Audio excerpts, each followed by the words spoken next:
What's going on, guys? Monday, MLB. Going to go over every single game in the MLB slate today. Normal video. I've been covering baseball Monday through Friday for the most part for the entire season, and that's going to continue all the way up until the start of football season. I'm also going to drop some college football predictions this week.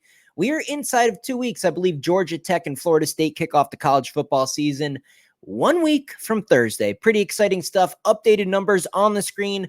Put the text on the screen that went to the client list yesterday. A very bloody day, a very nasty day. They're always in the mix. I tell you guys each and every video that I do win a majority of the bets. You see the numbers, but all the time, man, every single month, almost every single week, I can guarantee you there's going to be losing involved too. I think the month of July and the month of June combined had over 10 nasty days in there. I mean, talking like 3 to 5 units down the drain. The balls just don't bounce your way. You get wrecked. It's always part of sports betting. Man, I wish it was just some fairy tale thing where you could just go 3-1 or 2-1 or 4-0 every single day, just like you have a money tree in your front lawn. The critical part is how you manage your money. Losing is always going to be part of sports betting. There's always going to be losing days in the mix every month, just about every single week. I did have a couple stretches where I put more than 7 days in a row in the green, but that's rare, guys. That's rare. We're talking about hitting 60% of bets and being a world-class handicapper, guys. There's going to be losing in the mix. Football season, man, we're going to have individual plays that are 4 or 5 units apiece. So if you can't handle some tough losses in the mix, then maybe sports betting is not for you. It's how you react to the losing days that will make or break you long-term in sports betting. I know it's tempting to up the margin and maybe double our bets for tomorrow, or to try to do one big parlay and get it back because it's so frustrating to see that money go out the door. You can't do it. We're going to stick exactly to what we've been doing and just keep moseying along, man. A couple of nice winning days, and all of a sudden, boom, you're right back to where you are, and you can continue on with the winning. So that's what we're going to do. If you guys are interested in being on the client list, just head over to the website, link in the description, danspicks.net. Grab yourself a package. Honestly, some of the best times to join, it's not when I've, put together 7 winning days in a row. It's off of a nasty loss. I mean, these days are in the mix. I usually have 2, 3, sometimes 5 of these type of days over a course of an entire month of betting. Once I get 1 out of the way, 1, 2 out of the way, I mean, we've lost a couple days in a row here. Had a nasty little weekend. I mean, we threw some money down the drain. It's undeniable. Probably a really good time to get involved. You see the numbers long term. If you've been hesitant, if you're not on the team, you basically just avoided a pretty nasty little stretch. I'd hop on right now. We're going to put some things together. We got Monday. We got a fresh week. Excited to get to these games. If you guys are new to the channel, again, double check. Make sure you're subscribed. Let's go, baby. Cardinals Reds is the first game I'm seeing here. No day games. The first game is 6:40 Eastern time. Abbott and Gray, man. Is Gray due for a pretty good performance here? I think he is. It's square. Give me the Cardinals on the money line. And the total, I would probably lean under the total of 9. I think that's a pretty good number. I think it should be closer to 8, 8.5. Cubs Guardians. Imanaga, Lively. 2 pretty good starting pitchers for both of these teams. We know the Guardians bullpen's pretty good. Imanaga, man, he's a little bit inconsistent. He has the ability to give us 5 innings of maybe 1-run baseball. He could get shelled. Guardians offense at home is pretty substantial here. And I do think they have a pretty significant advantage in the bullpen in the later innings of this game. I'd be looking at the Guardians minus 102 on the money line. Really? The Cubs are a favorite over the Guardians in Cleveland? I don't think so. Give me the Guardians. Great price. Lean under the total. Astros, Rays, Valdez going here. Bradley's excellent at home. Good numbers here. The Rays are kind of sneaky good. Valdez, I mean, we saw that one game, almost a no-hitter there, but I think the Rays can get to him a little bit. I think the Rays are kind of a sneaky Monday pick. Plus 102 on the money line, slight underdog, at home. I don't know, kind of liking the Rays here. Rangers, Red Sox, over. I know the line's up at 9.5, which is quite a bit here, but you can get some runs at Fenway. I don't like the starting pitching here in this game. I don't want to pick a side. I definitely don't want the Red Sox as a favorite. That's just look, I get it. The Texas Rangers have had a miserable year. I'm not laying minus 134 with the Red Sox at home over the Rangers. No, I'm not doing it. Over the total of 9.5. Only way I'd play that game. Royals, Twins, Singer, Lopez, pretty good starting pitching. Maybe a first 5 under. Royals offense significantly better on their home field. So maybe their offense is a little bit lackluster in this position. Maybe look at a run line here with the Twins. Twins minus the run line. It's a plus 140 price. That's a pretty good payout.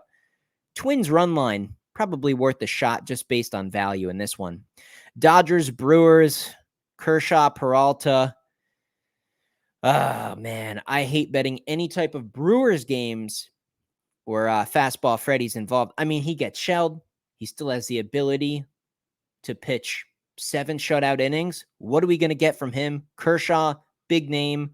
He's just not the same guy. It's just like Scherzer. It's just like maybe even Garrett Cole in that category. They're just not the same. They're just not quite the same. Good stuff, good pitcher, solid, just not quite the same. I might be looking at the Brew Crew here, minus 106. It's tempting. I'd probably be looking more towards the over in this one. It's at an even 8, not an 8.5, at least on FanDuel as I'm looking at it right now as I'm recording this video. I'd probably just go with the total play. Probably go over on that one. Yankees, White Sox. Yankees are minus 300. Minus 300. I mean, even the Yankees minus 1.5 is minus 188.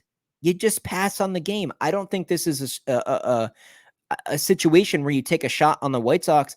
I'm okay with that. I'm okay with taking big flyers on huge underdogs in the sport of in the sport of baseball, which is so unpredictable at times. I don't want him here, man. I don't want him here. I think Heel could have a 6-7 inning shutout ball. Team total over for the Yankees. Maybe play it that way. Avoid the crazy prices on the spread and just go with a team total over for the Yanks. Maybe just go crazy with an alt line. They could have double-digit runs in this game. Their offense could look pretty good here. Blue Jays, Angels, Francis and Daniel, trash starting pitching, but trash teams. If these starting pitchers were on rosters where some people could come to the plate and get some runs across with a little bit more confidence, I'd be on the over. But it's up at 9.5, and I don't trust these teams offensively. This is a pass all the way around. Total inside. No thank you.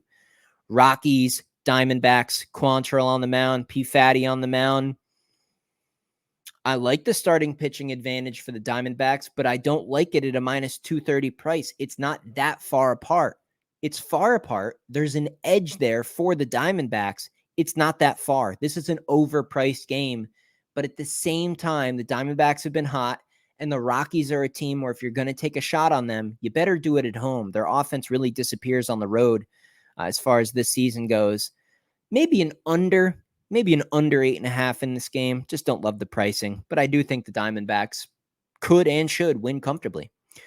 Pirates, Padres. No starting pitcher is listed for the Pirates. We got Musgrove going for the Padres. I don't know. He's kind of working back into it here. Should the Padres be minus 162 with him on the mound? Depending on who pitches for the Pirates, maybe just look at an over here. And then we got the Braves, Giants rounding this Monday off. Chris Sale, Blake Snell. The total's down at 6.5. I get it. They're good at pitching. 6.5. I can't go under 6.5. I can't. There's just no value left. If you could give me a first 5 innings like 4.5, I'd slam the under. Nuke it. I'd drop 3 units on it right now. That line's not available.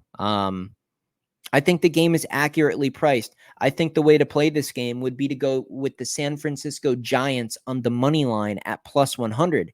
As long as the Giants can get this thing into the later innings of the game, I trust them more at home, man. Chris Sale, he's gotten hit up from time to time. He's nasty. Love his stuff. Like I said, he might go 5-inning shutout ball and then give up 2. They pull him out of the game. Maybe a 3-2 type game it ends up being. I think it kind of a coin flippy, low scoring, ugly type of a game. It would just make sense to go with San Francisco at a plus 100 price. Just the way I'd look at it. That's Monday. I like some spots in there. I think I'm going to come up with some pretty good plays, get another winning day on the board and just start working our way back. I'm in no rush. It was a nasty weekend. There's no doubt about it. And everybody who's on the team, take a deep breath, man. Don't panic. The last thing you want to do is change how much you wager, start doing this and that, parlaying stuff, chasing money. That is how you lose in the sports betting industry. That's why we use units. that are only 2.5% of our entire bankroll. We could even lose 20 units in a week and still have plenty of meat left on the bone to survive with. And we are nowhere near that level. We're going to have a good week, get it back on track, and just in time for regular season, actual serious football. When that comes around, we're going to be ready to rock and roll. I'm really excited. I feel good. I feel dialed in. The losing days, man, they're always in the mix. But hey, once you kind of get them out of the way, you kind of start feeling like you're about to go on another heater. I think that's what's coming up for us. Catch you guys in the next video.